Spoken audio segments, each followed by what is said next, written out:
मेरा नाम अमित है। मैं आप सबको एक आंखों देखा किस्सा सुनाने जा रहा हूँ। बात 4-5 साल पुरानी है। उस समय हम करावल नगर दिल्ली में रहते थे। कुछ दिनों से हमारे मोहल्ले में एक चुड़ैल के घूमने की अफवाह फैली हुई थी।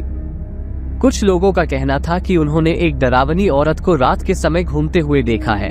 वो कभी घरों की छत पर तो कभी गलियों में घूमती हुई दिखाई देती थी। इस वजह से लोगों ने छत पर सोना बंद कर दिया था। अंधेरा होते ही गलियां सुनसान हो जाती थी।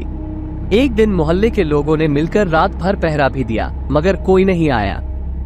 मुझे इस बात पर बिल्कुल विश्वास नहीं था।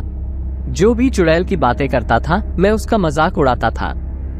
मेरा मानना था कि यह लोगों का वहम है या तो कोई इंसान लोगों को डरा रहा है। एक रात घर की लाइट गई हुई थी। सभी लोग अंदर गर्मी में सोए हुए थे। चुड़ैल के डर से कोई छत पर जाने की हिम्मत नहीं कर रहा था। मुझे भी ऊपर जाने की मनाही थी, मगर जब गर्मी सहन नहीं हुई, मैं अपना बिस्तर उठाकर छत पर चला गया। छत पर पहुंचकर मैंने देखा कि एक औरत छत की मुंडेर पर बैठी थी।